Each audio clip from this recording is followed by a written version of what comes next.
Your face is in the sun. Where are we? At Sault Ste. Marie. We're going to take a boat ride. Oh, anybody I can. Whoa! We like you, babe. I can't get on unless I have my ticket, Dad. I know. Take it, please.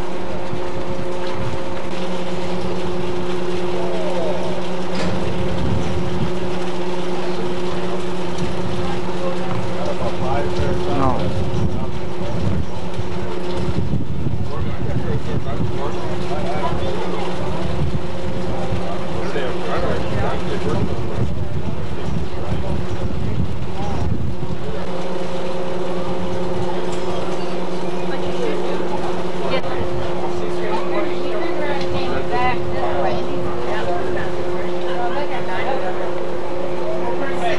If they're going up there, we should sit on that side.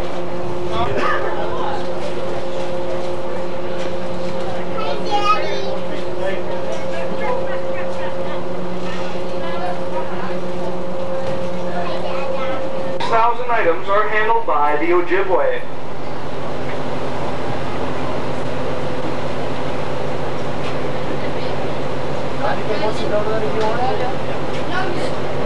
There'll be something to the right.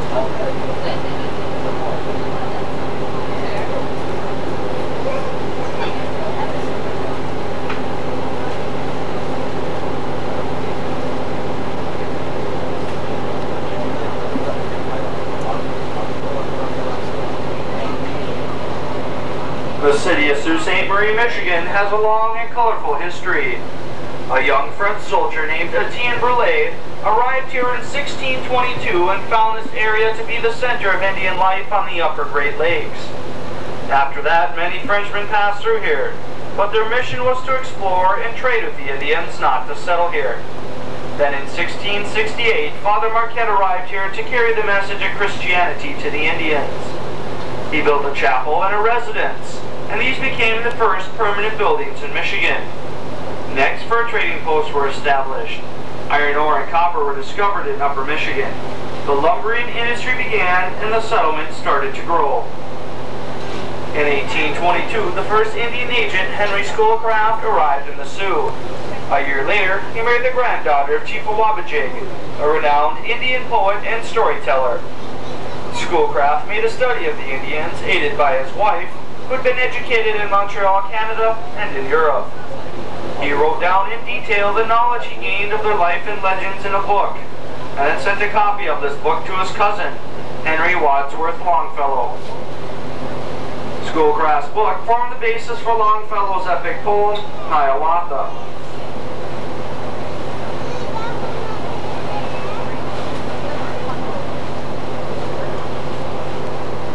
Longest powerhouses in the world. Behind the plant is a canal 3 miles long. The canal makes an island of the business section of the city and provides a powerhouse with a 21-foot head of water for power. All bridges in the city cross over this canal.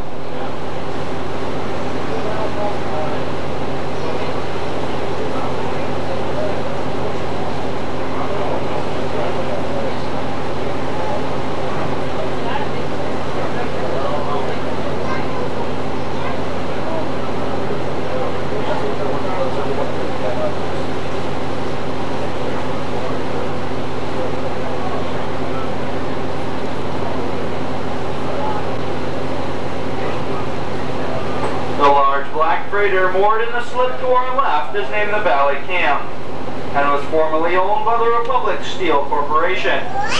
The Valley Camp is now a marine museum.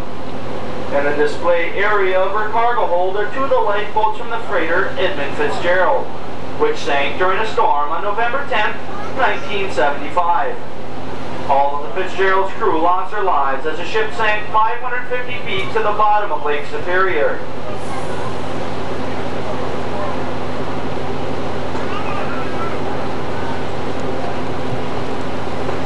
The concrete tower to our left is the Tower of History.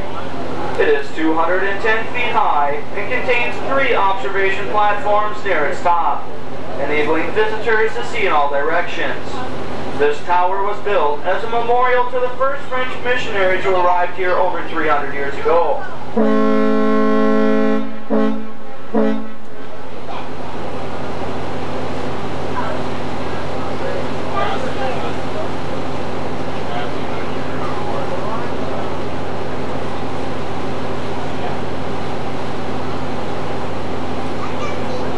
The lower approaches to the 4 American locks are located ahead of us. The lower gates are painted black and the locks are numbered 1 through 4 from left to right. The first American lock opened in 1943. It's named the MacArthur, after General Douglas MacArthur. It is 800 feet long, 80 feet wide, and 31 feet deep at this level. 10 million gallons of water are required to raise a vessel to the upper level in this lock. The second lock is named in honor of General Orlando M. Poe of the United States Army Corps of Engineers. It was open to vessel traffic in June of 1969. It is 1,200 feet long, 110 feet wide, and 32 feet deep at this level. 22 million gallons of water are required to raise a vessel to the upper level in this lock. The third lock opened in 1914. It is the Davis. The fourth lock, the Sabin, was opened in 1919. Each of these locks is 1,350 feet long, 80 feet wide, and 24 feet deep at this level. 17 million gallons of water are required to raise a vessel to the upper level in either the third or the fourth American locks.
Gates of the second American lock are now opening ahead of us. The safety booms on each side of the lower gates will be raised. You will get a close view of these booms as we enter the lock. The safety booms were installed to protect the gates of the lock. There is a large steel cable on the underside of each boom. When the gates are closed, the booms are lowered and the steel cable is locked into place. Should any vessel get out of control, the large steel cable will stop it from ramming against the gates of the locks. The safety booms have saved the gates on several occasions.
think there's any room left over when he's in there. What he is, a freighter?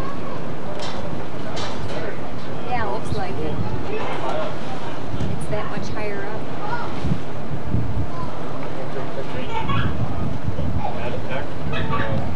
Passengers riding on our tour boats ask for information on the Sault locks and the other lock and canal systems of the world. We have published a 96-page book answering these many questions on the Sault locks, the St. Lawrence Seaway, and the Panama Canal. Also included in the book are listings of the ships, history of the area, charts and nautical terms, and a section on the story of the Edmund Fitzgerald and other ships lost during November storms on the Great Lakes.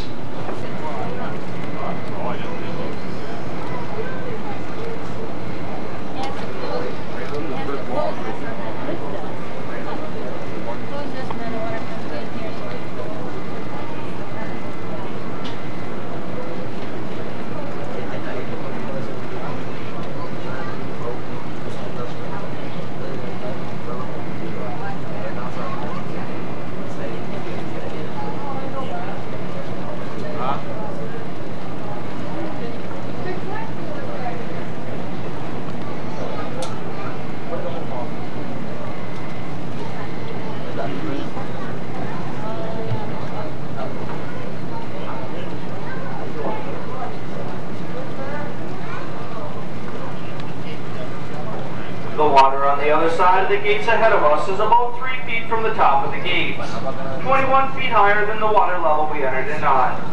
Extending the full length of this lock and beyond the gates at both ends are large tunnels of valves located inside each end. The tunnels are located under the floor of this lock. To raise us from the Lake Huron level to the Lake Superior level, the filling valves beyond the gates ahead of us have been opened, allowing the water on the other side of the gates to flow under the gates, through the tunnels, and into the lock through openings in the floor. The emptying valves inside the tunnels behind us are now closed, so that the Lake Superior water entering the lock cannot escape. The flow of water into the lock is all by gravity. No pumps are required. When the water level inside the lock reaches the same level as the water on the other side of the gates ahead of us, the gates will be opened and we will continue on our tour.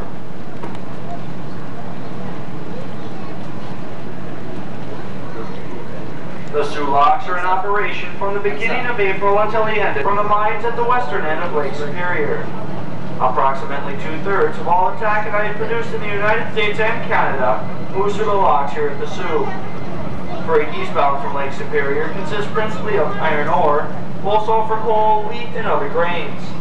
Freight westbound into Lake Superior consists principally of coal and crushed limestone. The Sault locks have the greatest tonnage moving capability per day of operation of any lock system on Earth.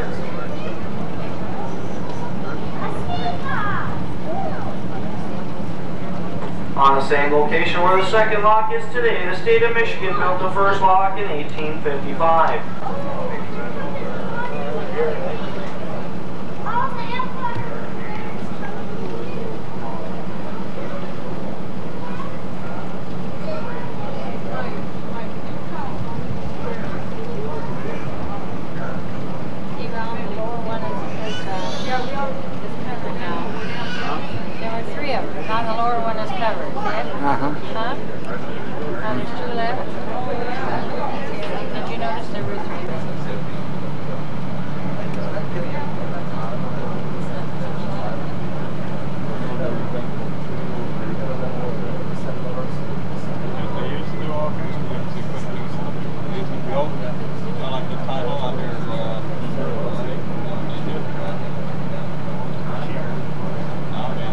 We are now on the Lake Superior level.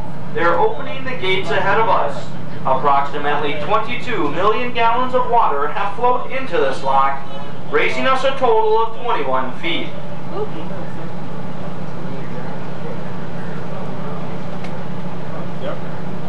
better go to the front so you can get a picture. You can't get it from here. Ted.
International Highway Bridge, which was opened to traffic in 1962, replacing the ferry service which operated below the locks.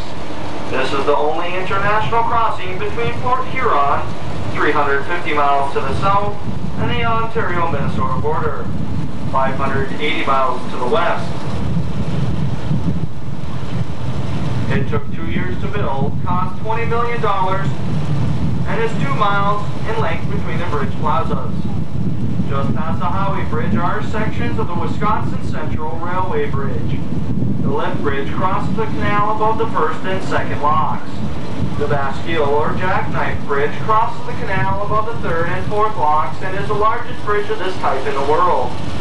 Each of the 2 sections of the Bastille Bridge are so evenly balanced with large counterweights of concrete that a 40 horsepower electric motor will operate each section. A 10 horsepower motor locks the 2 sections together before trains cross over.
Pellets are over 65% iron.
Steel structure to our left is an unloading bridge, which moves the full length of the pier on a set of railroad tracks.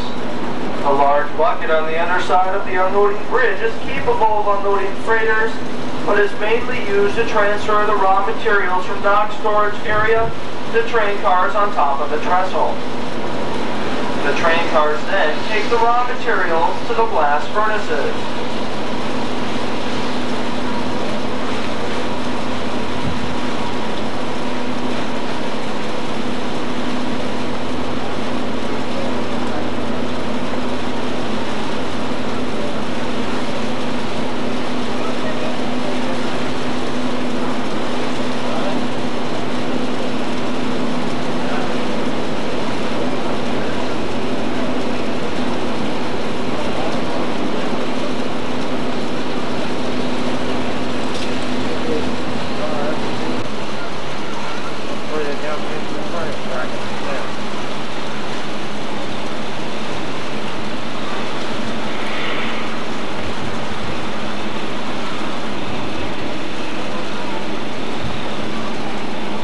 The black colored material to our left is coke. The sparkly colored material to our left is known as hematite.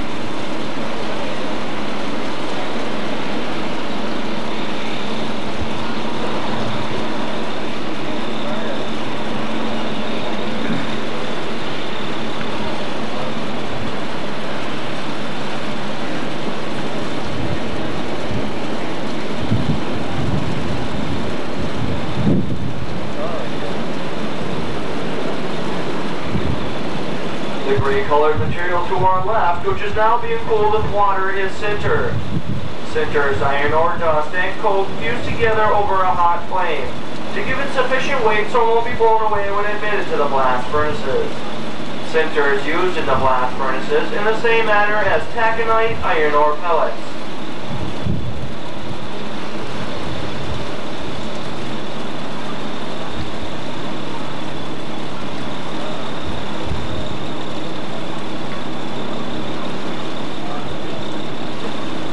The green dome-shaped structure on the pier to our left is an inflatable warehouse used to store completed steel products.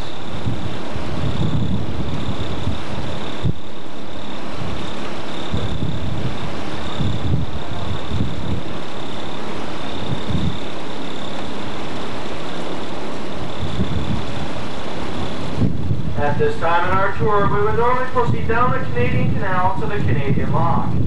The Canadian Lock is located to our far left. The Canadian Lock has been closed down for an indefinite period of time. A 200-foot section of the lock wall has broken loose and shifted. The Canadian Lock was opened in 1895. It is 900 feet long, 60 feet wide, and 18 feet deep on the Lake Huron level. It was mostly used by smaller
how can you get a picture?